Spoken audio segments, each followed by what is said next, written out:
Hello, कैसे हैं आप सब लोग? उम्मीद करता हूँ आप सब लोग अच्छे होंगे। मैं भी अच्छा हूँ यहाँ पर। क्या आपकी उम्र 18 साल से कम है? और आपकी आधार में डीओबी लिमिट क्रॉस हो चुकी है?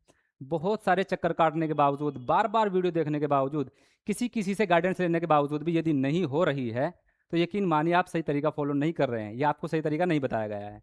आप इस वीडियो को ध्यान से देखिए और फिर इस वीडियो में बताए गए तरीके को फ़ॉलो यदि आप करेंगे, तो आपकी 100% हो जाएगी। वीडियो को पूरा देखिए क्योंकि मैंने कहीं न कहीं इस वीडियो में अब की बार अपना नंबर भी दिया है, क्योंकि बहुत सारे लोग मेरा नंबर भी माँग रहे थे। आइए जानते हैं। सबसे पहले हम ये जानेंगे आपकी उम्र 18 साल से कम है, मतलब आप माइनर हैं। तो माइनर की 2 तरह की लिमिट हो सकती है। एक तो नॉर्मल, नॉर्मल का मतलब कि आपने पहले से करवा रखी है और अब आप उसे बदलवाना चाहते हैं।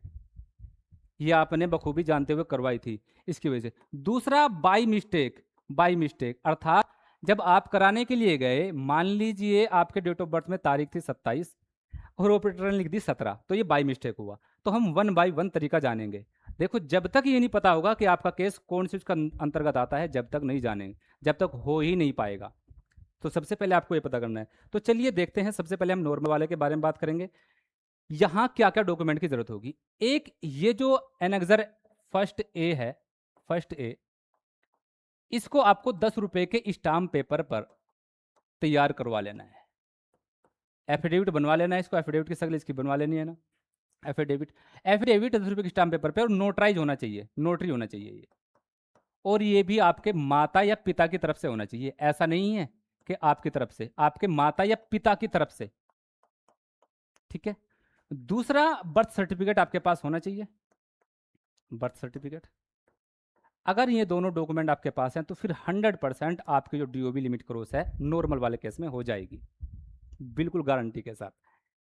ये दोनों डॉक्यूमेंट आप तैयार करवाइए और फिर आधार सेंटर पर जाइए और आधार सेंटर वाले को बताइए कि भैया डीओबी लिमिट क्रॉस है। कुछ लोग नॉर्मल ही अपडेट करवा लेते हैं, नॉर्मल से नहीं होगा। उसे बताना पड़ेगा, डीओबी लिमिट क्रॉस का ऑप्शन अलग होता है। ये हुई नॉर्मल केस की बात।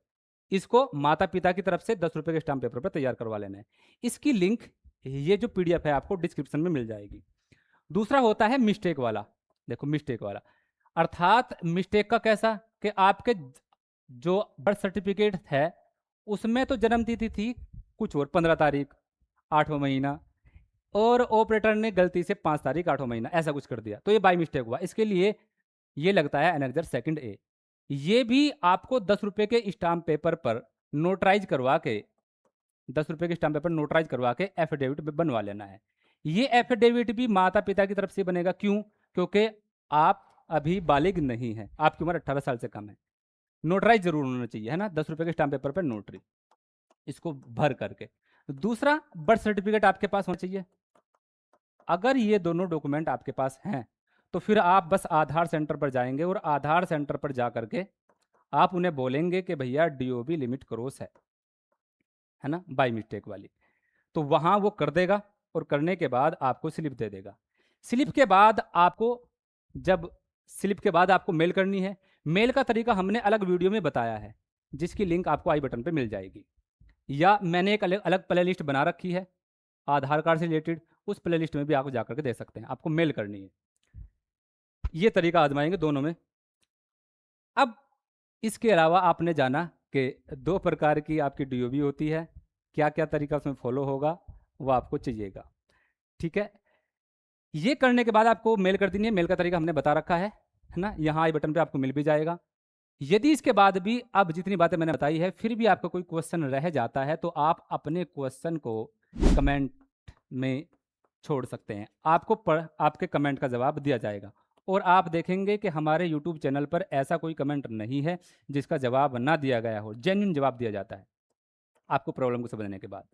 आज तो कमेंट में जो भी लिखना जा रहा है, वो लिख डालिए, हम उसका आंसर ज़रूर देंगे। लेकिन यदि फिर भी आप ये चाहते हैं कि मैं आपकी व्यक्तिगत रूप से हेल्प करूँ, व्यक्तिगत रूप से आपको गाइडेंस दूँ, तो उसके लिए मैंने एक ये छोटा-सा शुल्क रखा है, ₹99। वो भी इसलिए ताकि जो सीरियस लोग हों, वही गाइडेंस ले सकें। तो जब आप इस नंबर पर व्हाट्सएप करेंगे, ये नंबर है 9762216299, ये 99। इस नंबर पर व्हाट्सएप करेंगे अपना नाम और अपनी वो जो भी आपकी प्रॉब्लम है। उसके बाद हमारी टीम है ना वो मुझसे कांटेक्ट कराएगी आपका, और आपकी पूरी गाइडेंस आपको मिलेगी केवल 99 रुपीज़ में। ये 99 रुपीज़ इसलिए ही रखा है कि ताकि जो सीरियस लोग हैं वो ही आ सके। बाकी ऐसा नहीं है कि आप 99 रुपीज़ नहीं दोगे आपका जवाब नहीं दिया जाएगा। आप कमेंट बॉक्स में अपना कमेंट लिखिए, वहाँ आपके सवालों के पूर्णतः जवाब दिए जाएंगे। ये सिर्फ उन लोगों के लिए है जो व्यक्तिगत रूप से गाइडेंस लेना चाहते हैं। तो उम्मीद करता हूँ आपको ये वीडियो पसंद आई होगी। ठीक है, तो मिलते हैं अगली वीडियो में, तब तक के लिए बाय बाय।